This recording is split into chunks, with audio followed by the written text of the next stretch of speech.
This week I'm going to talk about Purim. Rav Chaim Shmulevitch has a beautiful piece on Parshas Zachor. He explains there are three cases where the punishment and the result came out to be so great it seems like it didn't fit the crime. For example, the Memorava.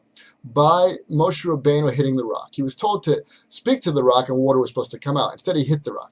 He had a svara, which we're going to explain in a minute, but what came out was Moshe Rabbeinu was never forgiven, even though he prayed and prayed. We see in the Parsha he prayed, and still he was not forgiven. He could not go into Eretz Yisrael. That was one case.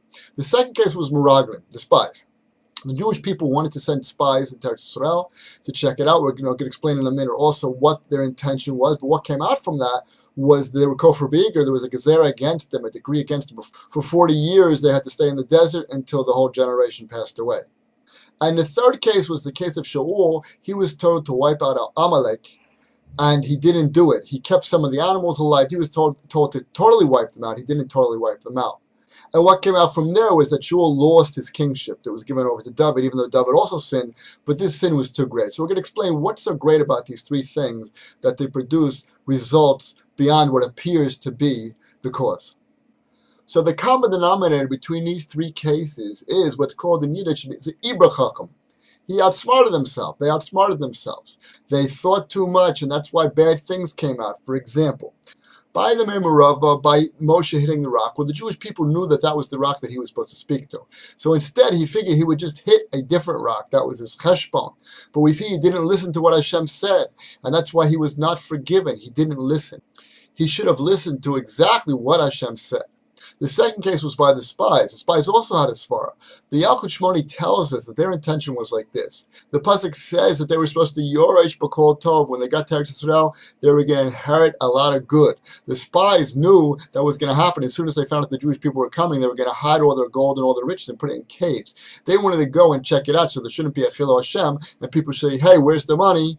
Hashem is not with us. Hashem doesn't love us. He wanted to make sure that the money, all the riches would be there. So they had a svara to go. But the problem was they weren't supposed to go. They were supposed to have faith in God. Everything's going to work out. What are you going to spy out the land for? They used their own seichel, their own intelligence, to do what they thought was right, where they should have just listened to Hashem and believed in Hashem and went forward without so much of a cheshbon, an accounting. And the third problem was with Shaul. Shaul was supposed to wipe out all the people and all the animals and everything, cut down the trees, all of it. And he had a svara of sanctity of life. Why should you do it? Listen, we got rid of all the people. There's a couple of sheep left. And what came out from that? Amalek. Amalek actually used kishuv, used magic to make themselves into sheep. And they were hiding inside of the sheep, and he didn't kill them. If he would have killed them, they would have been gone. From that came out a people that are constantly battling against the Jewish people. So we see that the common denominator here was that everybody used their mind. Instead of listening to the commandments of God, they decided with their own mind to make cheshbonos, to accounting, to figure out according to their own intelligence the right thing to do. But that was wrong. They should have just listened, but tamimos, with a pure heart. And what's the proof for such idea? There's a Gemara in Brachos, stuff 10a, where Yeshiva comes to Chizkiyahu Melech. And Yeshiva says to him, you're going to lose this world and you're also going to lose the next world. You're going to die in both places. You're not going to be around at all. Why? What did he do wrong? He didn't do the mitzvah puravu. He didn't want to have children. Why? He saw through prophecy that he was going to have very evil offspring. Manasseh is going to come from him and ruin the Jewish people. So he said, it's better I don't have children at all. So Yeshiva said to him, what's your concern? You have to do what you have to do, and let God do what he does. That has nothing to do with you. The sin was that he tried to pater himself from a mitzvah with a svara. He tried to remove himself from the mitzvah with his own idea. But you can't do such a thing. You have to do what God says. Forget about your ideas. Forget about your simple, small mind. Do the right thing and don't worry about the consequences. And this is the quality of great people. They do exactly what God says. Rashi brings on the pasuk, Adam v'avahemo toshi Hashem. Man and animal, God will save. So what does Rashi say there? Even Adam Rishon.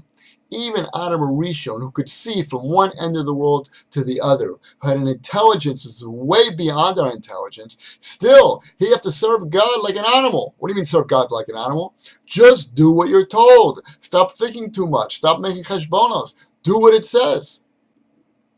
And this is why the test of the Akedah was so great by Avram Avinu. Avram Avinu was told to sacrifice his son when he was spending years and years telling everybody that it's doesn't do such a thing. It's forbidden to do such a thing. Because the idol worship of that day was to sacrifice your first son. All of a sudden, God comes to Avram Avinu and tells him, yeah, you're also supposed to sacrifice your son. How can he do such a thing? You see what a test it was? He was supposed to go against his seichel, everything that he believed, and do what God said. That's why it was such a great test that the schus continues, the merit continues even to this day for the Jewish people. Now, what does this all have to do with Purim? Well, we know on Purim you're supposed to drink. You're supposed to drink until when? Ad lo yada, until you do not know the difference between Baruch Mordechai, that Mordechai is blessed, and Aror Haman, and Haman is cursed. You're supposed to drink to a point where your intelligence stops. Why would you want to do such a thing? Exactly for this reason. You're supposed to get to the state where you serve God with your entire being, with your body, beyond your intelligence. You're supposed to serve God with your flesh and your blood, and with your emunah and your beliefs, way beyond your intelligence. Because the truth is our intelligence is very limited. No matter how great it is, we don't really understand. It's like, for example, if I take a microphone and I would put it next to the color blue or next to the color yellow, it's not going to pick up anything different. If I put that microphone next to blue or I put it next to yellow, you're still going to hear the same silence or whatever going on in the room. You're not going to hear the colors. So to our intelligence, we're limited to 5 senses. We have no idea what's going on beyond our senses. Do we know, for example, in time? How long can you think? 1,000 years, 5,000 years, 100,000 years? Can you think light years? How far back can your mind go, back or forward in time? And how much space? How much space can you think of? 100,000 light years traveling? Your concept of space and time is limited. And God is out there way beyond all of that.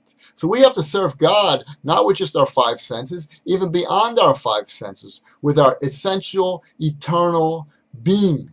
That's how we have to serve God. And that's what we're supposed to get to on Purim. We're supposed to blot out the intelligence to get to a deeper part of ourselves and serve God from that place. That's Purim. And that will also explain what it means, kiblu b'kiblu, that the Jewish people re-accepted the Torah completely on Purim. We accepted it because we understood it's way beyond us. The Torah is way beyond our intelligence, way beyond our senses. We accepted it with pure love because we know it comes from God, who is way beyond.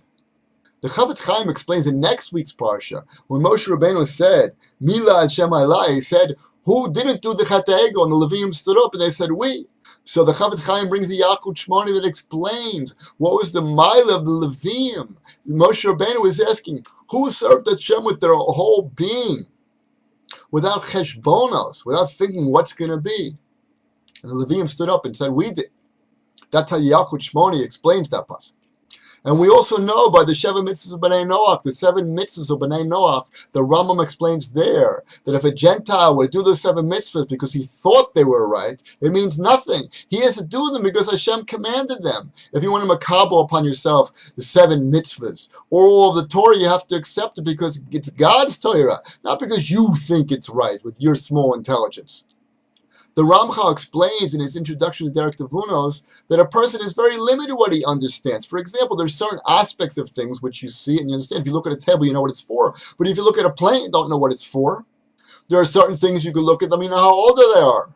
Other things you don't know how old they are. There's many different aspects to things. And each thing is revealed in one thing which is hidden in the other. So how far does our intelligence go? We have to rely on the Torah. We have to rely on the Chachamim. The Ramchal explains, he gives an example of a maze. You have one of these mazes where a garden maze, there's no way out. Only Chacham can pull you out. Every place looks the same. Everything. How do we know what we're supposed to do? How do we know how we're supposed to live? And how do we know what things mean? And that's what it means also by Purim Nafachu. We sing Nafachu, that everything turns the opposite. The story of Purim, that everything you thought was negative turns positive. And that's what's going to be in the end of the days. We're going to see that everything that happened to us was really for our good. Nafachu. But on our limited intelligence, we don't see it. We see this thing going wrong and that thing going wrong, and we're complaining. We don't understand that the thing going wrong might be the best thing that ever happened to us.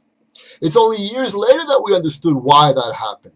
And that's why on Purim it's a mitzvah to drink until you don't know the difference between Baruch Mordechai.